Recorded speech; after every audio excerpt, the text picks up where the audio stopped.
The worst advice yang pernah kamu terima? The worst advice. Oke, aku selalu pakai contoh ini sih karena membekas banget di dalam diri aku. Ya. Perlakukan orang lain sebagaimana kamu mau diperlakukan.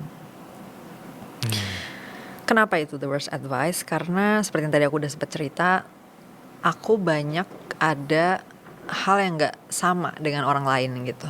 Jadi kalau misalnya aku treat orang lain sesuai dengan yang aku mau, itu bisa berkebalikan efeknya di orang lain. Kayak misalnya kalau aku tuh orangnya suka dikasih honest feedback gitu kan. Maksudnya kalau orang ngomong ngasih feedback ya aku pengennya ya udah brutal aja, jujur aja gitu.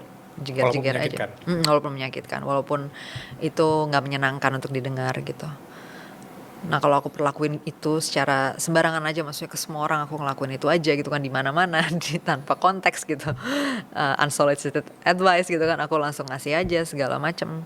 Ya itu bisa jadi efeknya bukan bagus justru gitu. Karena di orang lain bisa jadi itu mungkin menyinggung, bisa jadi itu menyakiti, dan padahal mereka juga nggak butuh itu misalnya. Nah ketika aku mengikuti advice itu, banyak masalah yang terjadi dalam hidup aku karena seringkali ya cara aku mempersif sesuatu rada beda nih gitu dengan orang-orang di sekitar kayak gitu. Jadi menurutku yang lebih tepat mungkin kayak sebagai rule of thumb mungkin bisa ya itu.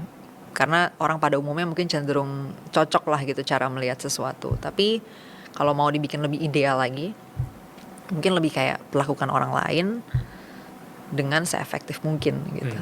Seefektif mungkin berarti ya tergantung nih konteksnya apa gitu kan. Kita butuhnya orang ini gimana gitu kan. Apakah butuh dia nyaman sesuai dengan kebutuhan dia, ya berarti kita harus pikirin kebutuhan dia apa, bukan memproyeksikan kebutuhan dia sesuai pemikiran kita yang bisa jadi beda dengan orang lain ini gitu sih.